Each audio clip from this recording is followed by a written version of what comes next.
मालूम है कि जब यूपी में समाजवादी पार्टी की सरकार थी तो श्री अखिलेश यादव ने तो पूरे यूपी में एससी व एसटी वर्गों के सरकारी कर्मचारियों का पदोन्नति में आरक्षण ही बिल्कुल खत्म कर दिया था। और जब इसको प्रभावशाली बनाने के लिए हमारी पार्टी पार्लियामेंट में संशोधन बिल लाई, उस समय कांग्रेस पावर में थी और बीजेपी अपोजिशन में थी। दोनों पार्टियां अंदर मिल गई, अंदर मिलकर तो सपा को आगे करके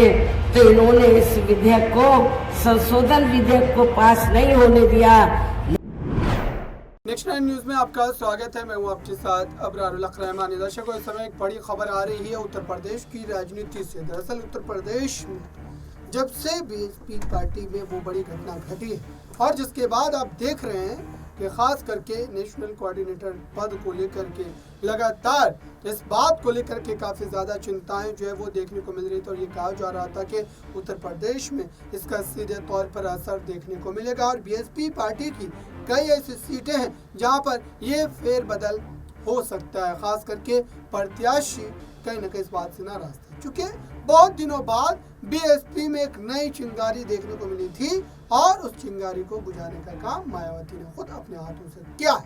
ये अब समाज के भीतर भी इस तरीके से जो है कहीं ना कहीं चर्चा शुरू हो गई है। सवाल ये है कि आखिरकार अब क्या मायावती किसी नए चेहरे को एक विकल्प के तौर पर आकाश आनंद के खिलाफ उतारेगी और क्या वो पार्टी का होगा या पार्टी से बाहर का होगा? इन्हीं तमाम बातों को आज विस्तार से समझेंगे कि आखिरकार बीएसपी पार्टी जो कि लोकसभा चुनाव के नजरिए से समाजवादी पार्टी से जो है काफी आगे नजर आती है, उनके पास ज्यादा सांसद है, लेकिन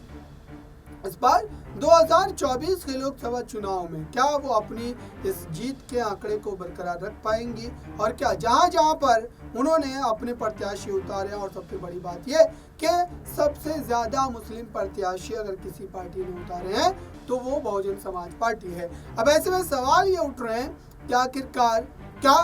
तमाम मुस्लिम प्रत्याशी खास करके जहां उतारे गए हैं उनको जाहिर सी बात है कि उन सीटों का समीकरण कुछ इस तरीके का है कि उनके जीतने के चांसेस कम नजर आते हैं। लेकिन 13 मुस्लिम बहुल सीटें जहां पर पिछली बार मायावती को 5 सीटें मिली थी, उन सीटों पर उनका पूरी तरीके से जो है नजरें जो है उनकी गड़ी हुई है। अब इस पूरे मामले पर खास करके अध्यक्ष पद को लेकर के जो है एक सवाल उठना शुरू हो गया है कि अध्यक्ष अब किसको बनाया जाएगा? क्या पार्टी के नेशनल कोऑर्डिनेटर पद पर अब किसी चेहरे को जो है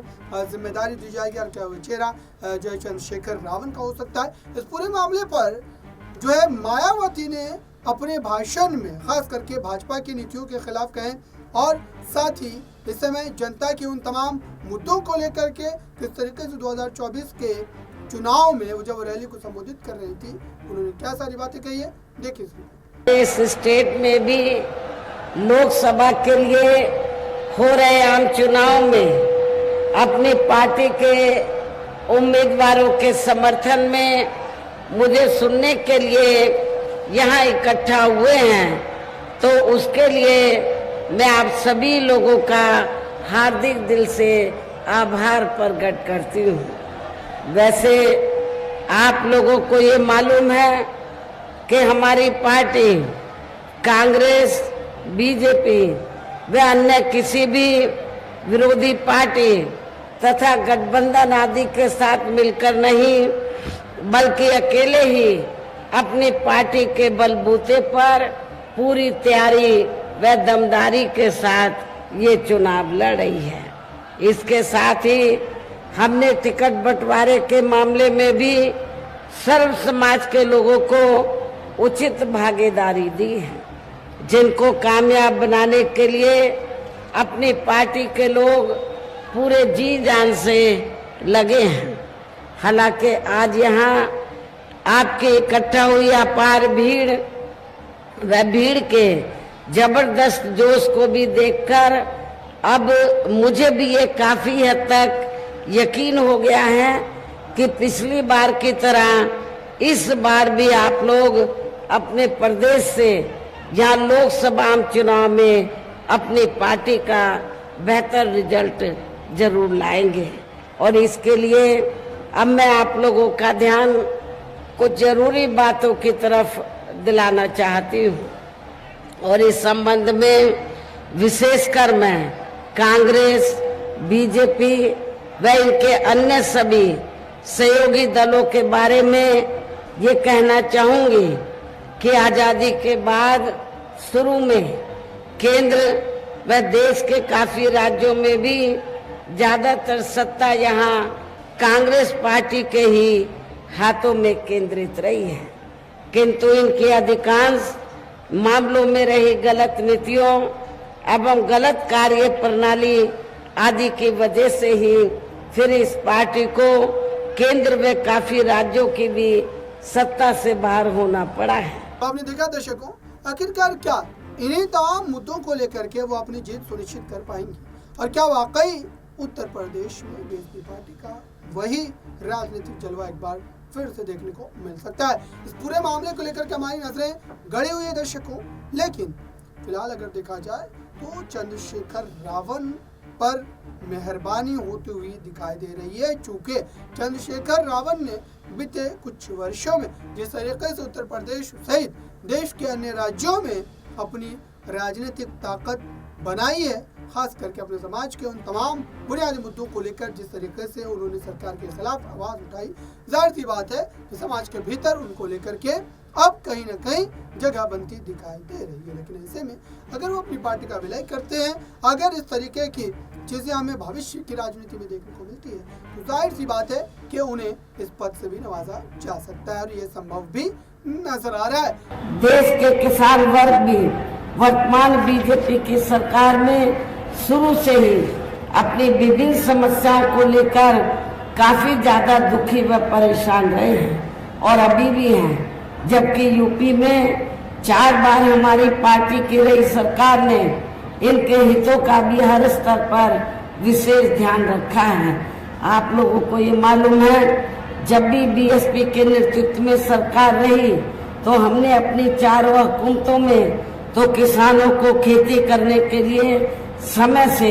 वे सस्ते साधन उपलब्ध कराए हैं और उनकी फसल का भी हमने समय से उचित दाम दिया है। इतना ही नहीं बल्कि केंद्र में पूर्व की रही कांग्रेसी सरकार की तरह ही वर्तमान भाजपा सरकार में भी इनकी जातिवादी, हीन, सांप्रदायिक एवं पूंजीवादी सोच व नीतियों के चलते ही पूरे देश में सर्व समाज में से खासकर गरीबों, दलितों, आदिवासियों, पिछड़े वर्गों, मुस्लिम एवं अन्य धार्मिक अल्पसंख्यक समाज के लोगों का भी पूर्ण रूप से विकास व उत्थान आदि नहीं हो सका है। और इस संदर्भ में वैसे आप लोगों को ये मालूम है कि यहाँ दलितों, आदिवासियों एवं अन्य पिछड़े वर्गों का सरकारी नौकरियों में वर्षों से अधूरा पड़ा आरक्षण का कोटा भी अभी तक भी पूरा नहीं भरा गया है। विशेषकर एससी व एसटी वर्गों के सरकारी कर्मचारियों का पदोन्नति में आरक्षण भी अब काफी हद तक प्रभावी ही नहीं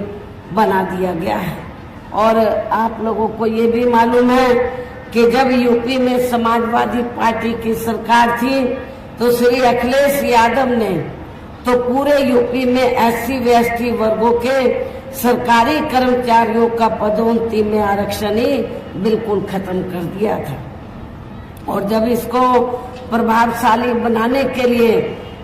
हमारी पार्टी पार्लियामेंट में संशोधन बिल लाई, उस समय कांग्रेस पावर में थी और बीजेपी अपोजिशन में थी। दोनों पार्टियां अंदर मिल गई, अंदर मिलकर तो सपा को आगे करके तो इन्होंने इस विधेयक को, संशोधन विधेयक को पास नहीं होने दिया। लेकिन आज जब चुनाव हो रहा है तो ये सभी पार्टियां, कांग्रेस, बीजेपी, अन्य सभी पार्टियां जो इनको आरक्षण देने की बात कर रही हैं, आरक्षण इनकी वजह से नहीं मिला है बल्कि परम पूज्य बाबा साहब डॉक्टर भीमराव अंबेडकर की वजह से मिला है। लेकिन इन्होंने उस आरक्षण का पूरा लाभ इनको नहीं दिया है। इसका पूरा लाभ इन्होंने नहीं दिया है। और आपको मैं ये बताना चाहती हूँ कि जब बाबा साहब डॉक्टर अंबेडकर पहले लॉ मिनिस्टर बने तो बाबा साहब डॉक्टर अंबेडकर ने, उस समय कांग्रेस पावर में थी, तो बाबा साहब डॉक्टर अंबेडकर ने पंडित जवाहरलाल नेहरू एंड कंपनी के लोगों को ये कहा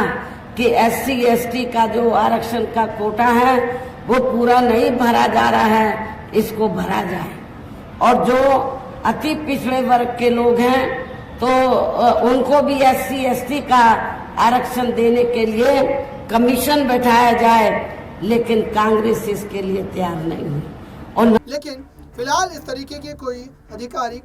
तौर पर बयानबाजी नहीं की गई है और न ही इस पूरे मामले को लेकर के अब तक कोई बयान दिया गया है। लेकिन जो आकलन किए जा रहे हैं, जो कयास लगाए जा रहे हैं, इसको लेकर के आपकी राय क्या है, आप क्या सोच रहे हैं, कमेंट बॉक्स में जरूर बताइए। जुड़े रहें नेक्स्ट 9 न्यूज़ के साथ।